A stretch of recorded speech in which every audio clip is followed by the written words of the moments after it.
Aujourd'hui, la capsule va porter sur le potentiel électrique. C'est un autre concept abstrait, donc ça se rapproche un peu du champ, mais on pourrait dire que c'est l'équivalent du champ électrique, mais appliqué à l'énergie. C'est sûr que, par expérience, je me suis aperçu que c'était un des concepts les plus difficiles à bien saisir. Donc, je vais commencer par une analogie. Après ça, je vais faire le lien entre potentiel et champ électrique pour vous donner une meilleure idée de qu'est-ce que c'est. Donc, premièrement, l'analogie, je vais prendre la Terre. Donc, Terre, ici. Donc, la Terre, elle crée une force gravitationnelle. Or, si elle crée une force gravitationnelle, une force à distance, ça veut dire qu'elle crée un champ gravitationnel autour de elle. Et si vous mettez un objet proche de la surface de la Terre, cet objet-là va subir une force. Et cette force-là, on pourrait dire qu'elle provient du champ gravitationnel de la Terre. Donc, la Terre crée son champ de gravité autour de elle. Or, il n'y a pas juste ça qui arrive. Donc, on le voit en termes de force, mais aussi on pourrait voir aussi en termes d'énergie. Donc, si la Terre est toute seule, bon, il n'y a pas de forme d'énergie qui serait présente, mais peut-être la Terre crée un potentiel d'énergie. Donc, ici, ce serait un potentiel gravitationnel. Et si je mets un objet dans ce potentiel gravitationnel, le système acquiert de l'énergie potentielle gravitationnelle. Donc là, vous voyez un petit peu l'analogie. Donc là, entre l'énergie et le potentiel. Donc, on va se donner une définition du potentiel électrique.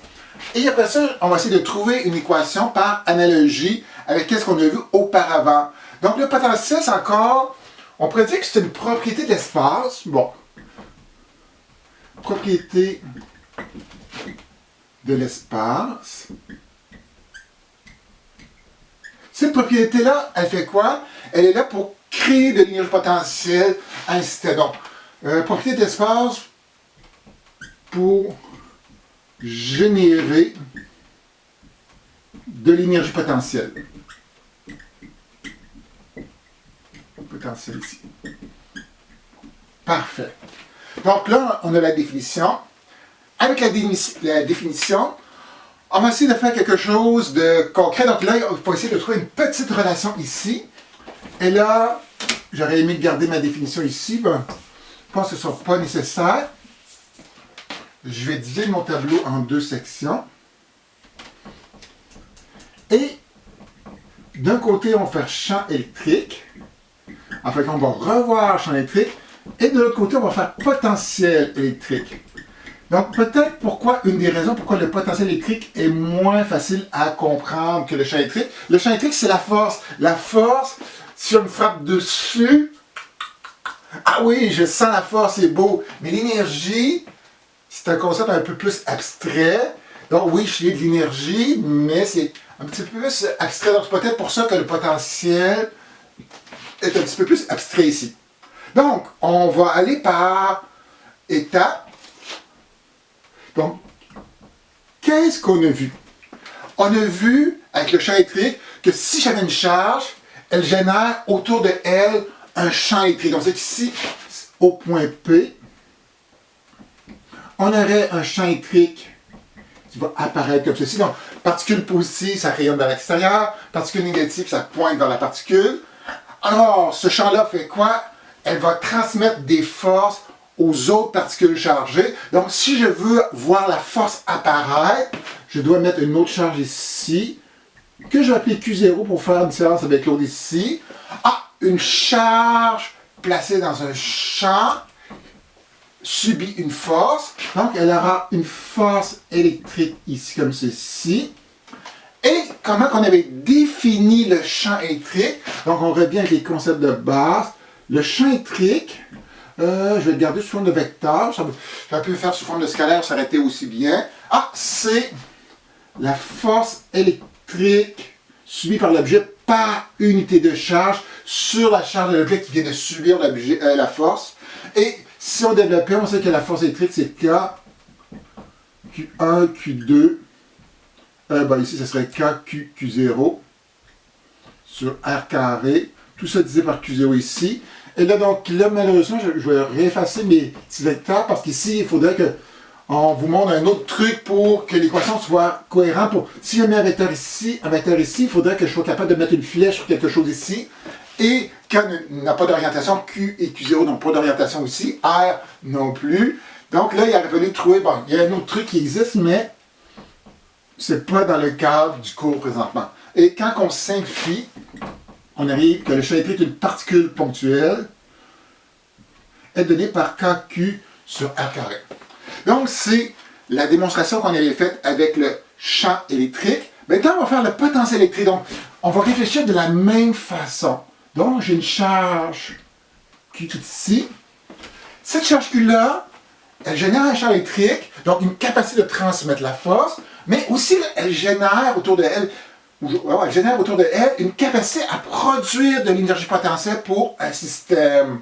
Donc, c'est qu'ici, quelque part, pour un point d'espace, il y aura un potentiel qui va apparaître. Et je n'ai pas défini le symbole du potentiel. Le symbole du potentiel, c'est la lettre V majuscule. Et vous allez voir pourquoi ça s'appelle peut-être V majuscule par la suite. Donc, il y a un potentiel, donc ici, comme c'est nouveau, on va appeler ça potentiel ici. Elle crée, pour tous les points de l'espace, un certain potentiel. Et par feeling, on pourrait dire, plus qu'on s'éloigne de la charge, plus que le potentiel qu'elle va générer va être petit, et plus que la charge va être importante, c'est sûr, elle va être capable peut-être de transférer beaucoup d'énergie à notre système. Donc, ça devrait dépendre un peu ici de Q et de R aussi. Oh yeah!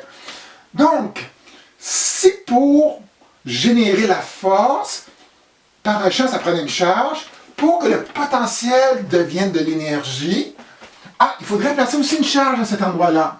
Donc, si je place une charge Q0 ici, le système va acquérir de l'énergie potentielle. Et de quelle façon sera défini le potentiel? Le potentiel sera défini par la même chose. Qu'est-ce qui a été généré ici pour le champ? C'est une force. Qu'est-ce qui est généré par le potentiel? C'est de l'énergie potentielle. Et si je veux avoir l'énergie, on ne veut pas que l'énergie dépende de l'objet que j'ai placé. On divise par la grandeur de la charge placée, donc par Q0 ici. On a vu précédemment que si on avait un couple de charge, ce système-là a de l'énergie potentielle. Donc on revient à la capsule précédente, qui est donnée par K, Q, Q0 sur R. Tout ça, on redivise par Q0. Donc, oh oui, je peux simplifier des termes. Ici, il y a Q et Q qui se simplifie, ça marche. Et il y a 0 et 0 ici qui se simplifie. Là, vous dites, waouh, c'est de la nouvelle mathématique. Donc, si vous n'êtes pas à l'aise, c'est juste les pros qui peuvent faire des choses comme ça. Ok, je niaise un petit peu. Et le potentiel serait donné par K, Q sur R. Et on va juste identifier les paramètres correctement. Donc, je vais juste effacer ça ici pour me laisser un petit peu d'espace. Donc, K, c'est la fameuse constante de Coulomb, ça. On commence à la connaître, qui est 9 par 10 à la 9 Newton mètre carré sur Coulomb carré ici. Q, c'est la charge. Et quand vous allez utiliser des concepts d'énergie, toujours considérer le signe de la charge. Donc ici, quand c'est des vecteurs ou des modules, on met toujours ça en valeur absolue, mais pour l'énergie Q, c'est toujours avec le signe extrêmement important, c'est l'erreur qui se fait ici. Et R, c'est la distance. Et les distances sont toujours en mètres dans le système international. Qu'est-il au potentiel lorsqu'on met plusieurs charges? Donc, c'est exactement la même chose que pour le champ. Donc, pour le champ, si je voulais avoir le champ au point P, chaque champ était indépendant les uns des autres. Donc, 1 produit un champ point P, 2 produit un champ point P, 3 produit un champ point P. Et le champ résultant est la somme de ces trois champs-là. Pour le potentiel, c'est exactement la même chose. Chaque charge va produire un potentiel au point P et les potentiels vont se superposer. Donc, si on va voir le potentiel au point P, qu'est-ce que ça sera? Ce sera le potentiel par la charge 1, plus le potentiel créé par la charge 2, plus le potentiel créé par la charge 3. Les potentiels, c'est donné par K, Q1 sur R.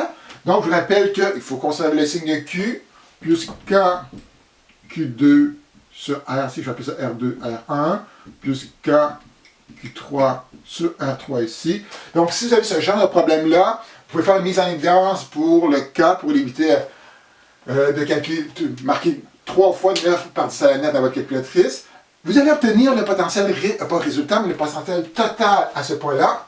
Et dès que vous connaissez le potentiel par la suite, si vous placez une charge à cet endroit-là, il y aura de l'énergie potentielle qui sera générée.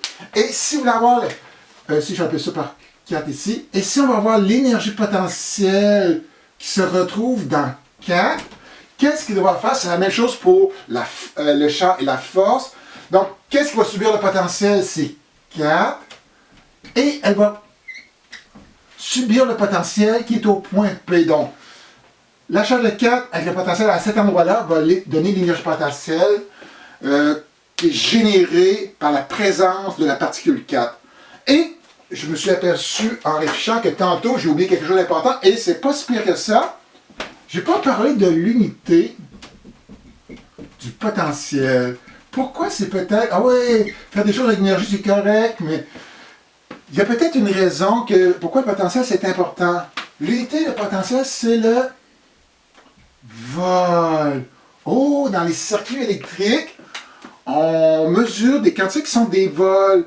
Mais ce n'est pas tout à fait la même chose qu'on va mesurer. Dans les circuits, vous allez voir plus tard, qu'est-ce qui est important? Ce n'est pas nécessairement le potentiel, mais plutôt la différence de potentiel. Donc, qu'est-ce qu'on va appeler le delta V, qui serait comme V final moins V initial ici, qui sera beaucoup plus important pour faire l'analyse. Un peu comme en mécanique, quand vous laissez tomber un objet, généralement, ce n'est pas la hauteur de départ, la hauteur finale qui est importante, c'est la variation de hauteur pour savoir combien d'énergie cinétique est générée par la suite. Donc, ce sera la même chose dans les unités, ou pas les unités, mais les problèmes plus tard, ou les concepts plus tard qu'on va voir ensemble. Donc, avec ça, ça termine la capsule pour le potentiel.